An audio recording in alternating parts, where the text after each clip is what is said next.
అందరికీ నమస్కారం.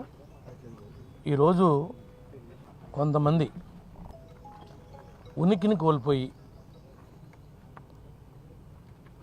ఆ పోయినటువంటి ఉనికి ఏ విధంగా మరలా వెనక్కి వస్తుందా అనేటువంటి తాపత్రయంలో ఏదో ఒకటి చేసి సెన్సేషనల్ అవ్వాలి అని ప్రయత్నం చేస్తున్నారు. ఇది కూటమి ప్రభుత్వం న్యాయానికి ధర్మానికి కట్టుబడి ఉన్నటువంటి ప్రభుత్వం. మీరు ఎట్లా అంటే అట్లా చట్టాన్ని చేతిలో తీసుకుని ప్రవర్తిస్తానంటే ఊరుకుంటానికి గుడ్డి ప్రభుత్వం కాదు. తప్పు చేసిన వాడు ఈరోజు కాకపోతే రేపైనా కటకటాల ముందు నిలబడాల్సిందే. దానికి ఉదాహరణే ఈరోజు విజయవాడలో జరుగుతున్నటువంటి సంఘటన. మీరు కూడా అందరూ చూస్తూ ఉన్నారు. ఊరికే కావాలని గొడవకు వస్తే మాత్రం ఎవరిని వదిలిపెట్టేది లేదు. ఎవరెవరైతే ఇప్పుడు ఈరోజు ఎస్పీ గారిని కూడా కలిసాం. ఎస్పీ గారికి కూడా జరుగుతున్నటువంటి పరిస్థితులన్నింటినీ కూడా ఈ నియోజకవర్గంలో ఉన్నటువంటి కోఆర్డినేషన్ కమిటీ ఎవరైతే ఉన్నారో వాళ్ళందరూ మా అడ్వకేట్తో సహా వచ్చి మరి వివరాలతో సహా ఎస్పీ గారికి ఇవ్వటం జరిగింది. ఈ విషయాలన్నింటినీ కూడా మా పార్టీ దృష్టికి, అదేవిధంగా ముఖ్యమంత్రి గారి దృష్టికి, ఉప ముఖ్యమంత్రి గారి దృష్టికి కూడా అన్ని విషయాలు కూడా తీసుకెళ్తామని చెప్పి కూడా తెలియజేస్తున్నాం. ఇంకా ఎన్నికల కూడా ఉంది కాబట్టి ఇంకా వేరే విషయాలు ఇప్పట్లో మాట్లాడలేము. మీ అందరికీ కూడా నమస్కారం. మీరు చెప్పిన మాట వాస్తవమే. నేను బరస్ట్ అయిన మాట నిజమే. నేనేమి శ్రీరామచంద్రుని అని చెప్పలేదే, మీకు నాకేం తెలియదని చెప్పలేదే. నీవు నా కారు అడ్డం పెట్టి నా డ్రైవర్ మీద, నా గన్మెన్ మీద నీ మనుషులు నీ మంది బలాన్ని వేసుకుని తిరగబడతా ఉంటే మేమేమన్నా చేతగాని దద్దమలమా? నువ్వు ముండలాగా నువ్వు తిరుగుతూ ఉండి మా మీద తిరగబడే హక్కు మీకెవడిచ్చాడు? కార్లకు అడ్డం పెట్టి ఎననీకోకుండా కదలనీకోకుండా ఎవరి యొక్క స్వేచ్ఛని మీరు ఆపుతారని అడుగుతున్నాం మేము.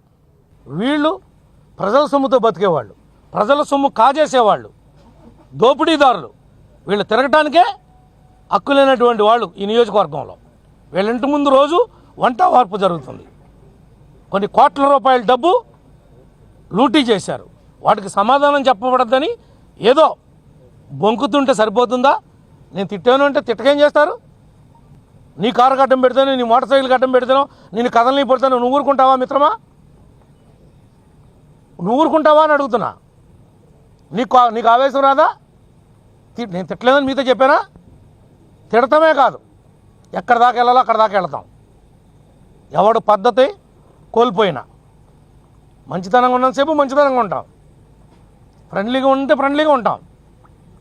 అనేక మంది వైఎస్ఆర్ పార్టీ వాళ్ళు కలిశారు రాత్రి మమ్మల్ని, మాకు షేక్ హ్యాండ్లు ఇచ్చారు, మాతో మాట్లాడారు. పెళ్ళిళ్ళలో నమస్కారం పెట్టి, నమస్కారానికి ప్రతి నమస్కారం పెట్టి వచ్చావు.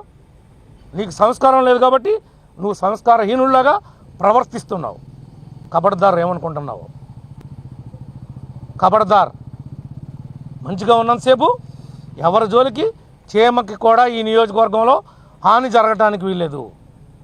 వైఎస్ఆర్ నాయకుల్ని కార్యకర్తలను కూడా కాపాడాల్సినటువంటి బాధ్యత మాకుంది. ఇది డెమోక్రసీ. వాళ్ళకు కూడా మేము అష్యూర్ చేస్తాం.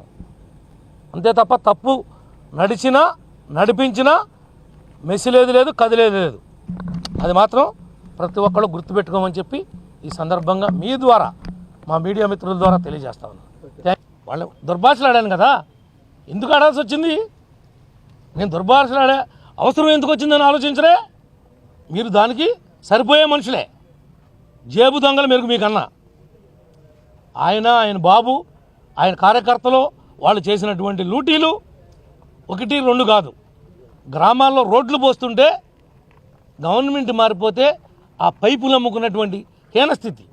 గ్రామాల్లో పనిచేద్దామని సిమెంట్ రోడ్డు పోద్దామని ఇసుక, కంకర, సిమెంటు పెడితే అవి నీ కార్యకర్తలు నువ్వు అమ్ముకున్నటువంటి దిగజారిన పరిస్థితి. నీకు మాకు నక్కకి నాగలోకానికి ఉన్నంత తేడా ఉంది. మీ బ్రతుకే చందాలు వేసుకుని బతికే బ్రతుకు.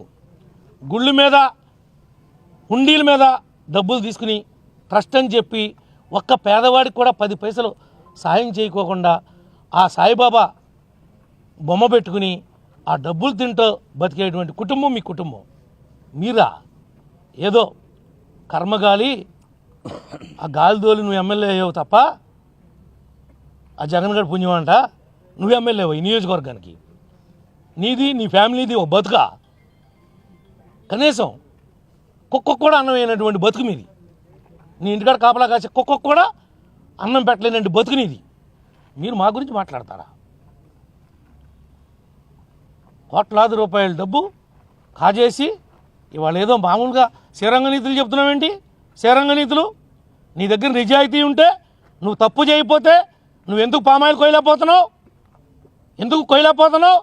ఎందుకు కోకో కొబ్బరి కొయ్యలేకపోతున్నావు? నువ్వు తప్పు చేయలేదా? నువ్వు తప్పు చేసావని నీ బాబు ఒప్పుకోలేదా? పెద్దల్లో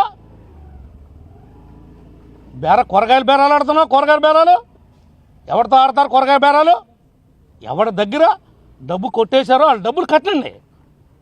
పందికొక్కుల్లాగా బొక్కారు కాబట్టి ఆ డబ్బులు కట్టి క్షమాపణ అడగండి.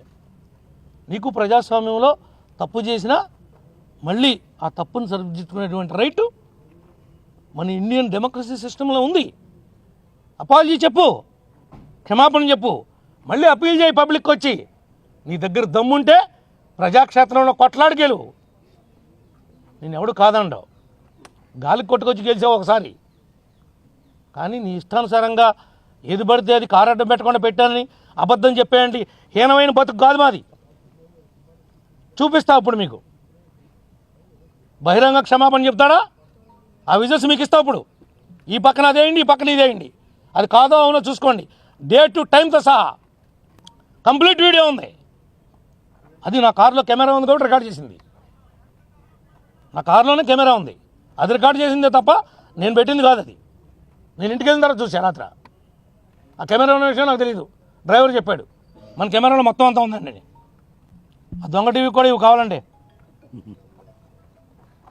ఓకేనా? థ్యాంక్ యూ తమ్ముళ్ళు.